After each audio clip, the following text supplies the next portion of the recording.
Dr. Otu, where do you stand on this? Well, people like PCRP Ofori are saying that it's not the finance minister that should be the target. It's a failed president. So just get the president to resign or pass a vote of no confidence in the president, which the Constitution allows. Thank you, Samson.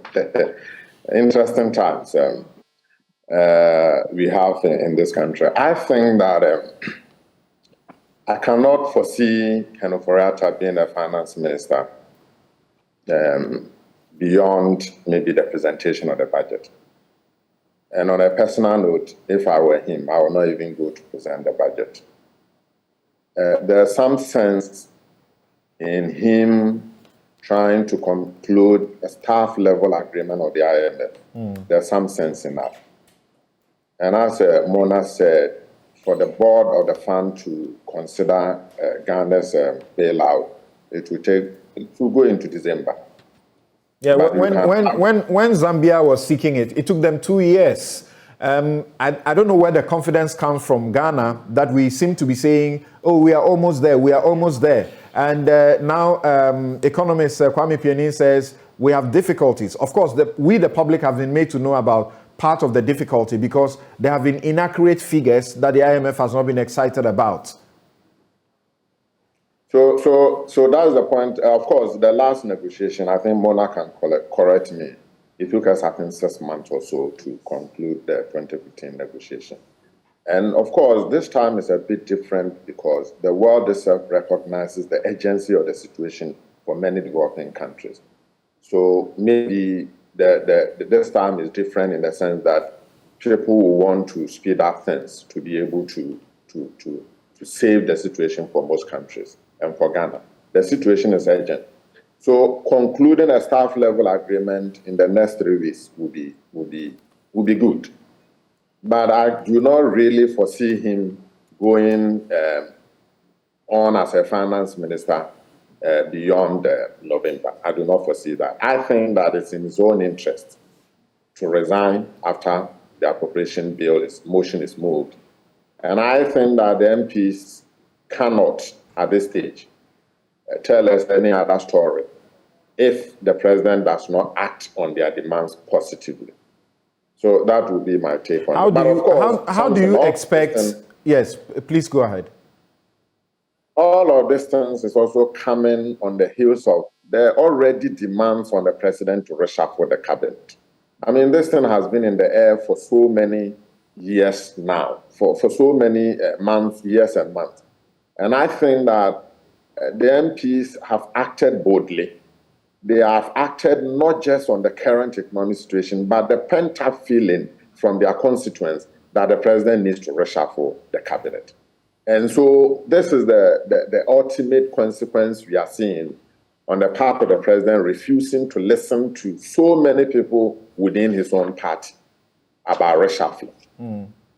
I was asking how you expect, especially the minority side, to sit and listen to a finance minister.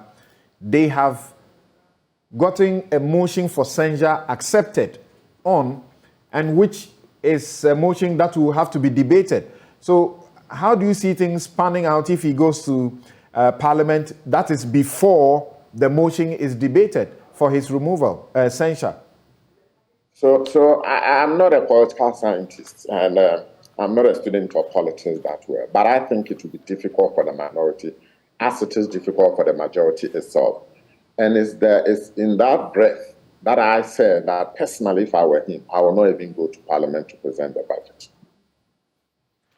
If you were him, you would not even go to Parliament. Having said that, I also recognize that the times we are in is so precarious that, and he's so deep in the IMF negotiation. Of course, people will say that what if he falls down and dies tomorrow? But he's not dead, he's there. And if he can, within these 3 weeks, get us a staff-level agreement, that is almost a surety that some of the agreement can enter into the budget. It won't be bad. The finance minister, Ofori Atta, when they started you know, the discussions that the president has commandeered, was seen in an excited mood in a photograph with the president, and he tweeted, "Thank you, Nana Akufo-Addo, Ghana president, for leading today's stakeholder engagement. We continue tomorrow with our market women, Ghana employers, TUC Ghana, etc. We will arise and continue to build, and God will surely prosper Ghana again. Building Ghana together, robust recovery ahead." So TUC, you were supposed to be meeting with the group in this. There are people who are really, who are, I don't know how to say, angry, but they feel insulted that the finance minister continues to be preaching scriptures to them about recovery. People are hungry, and that's what they are concerned about. Exactly. I agree with those people. I mean, there are no words to describe the difficulties people find themselves in. We negotiated a 7% salary increase, which was a severe portrait, very small in 2022, at a time when inflation was 9%.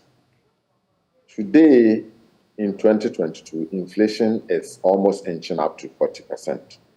And I mean, you see, I mean, in the past, when you talk about inflation, you don't see it.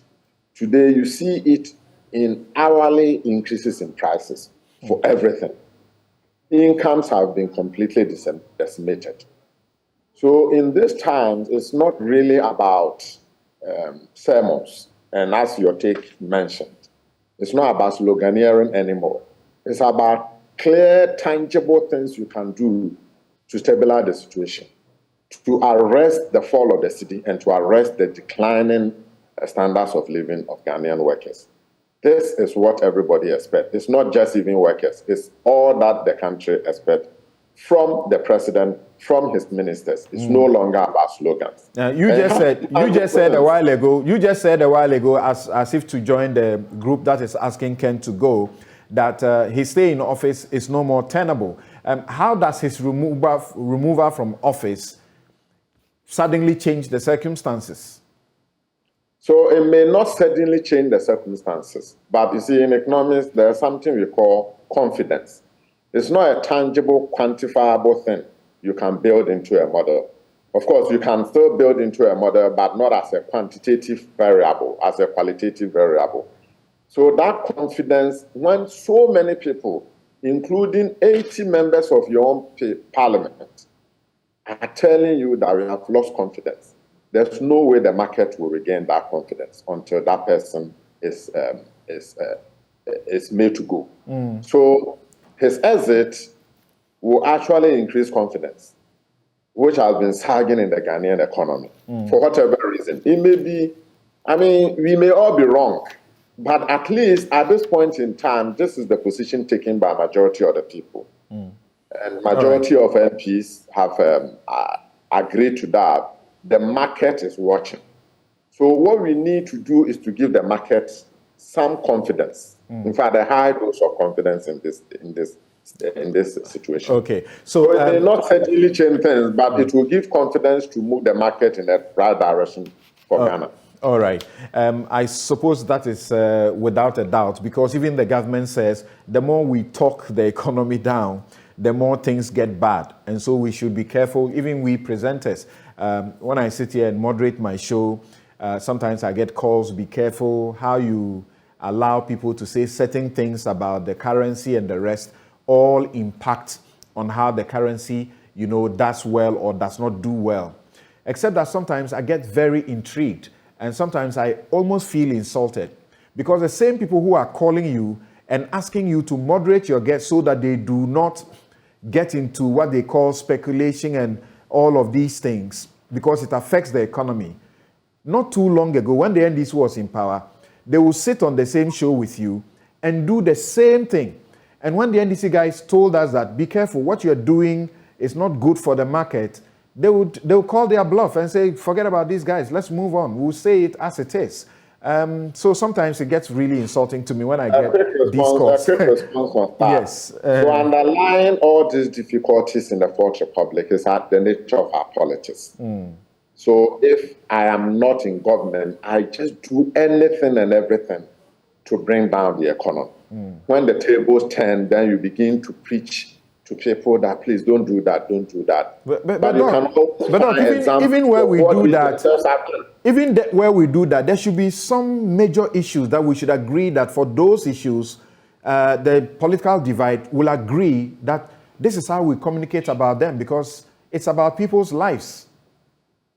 I agree 100% with you. And that is why, as we try to offer solutions, one of the solutions we need to hammer on is the need for some level of political consensus in this country. We can't do politics with everything. It's about people's life. Unfortunately, one of the things we lack in this country is political consensus. Right. If you find two goats fighting on the street of Accra, you investigate and realize that one of them belongs to an NDC and another belongs to MPP. There's no middle ground in Ghana. That is part of the challenge in this country. Okay.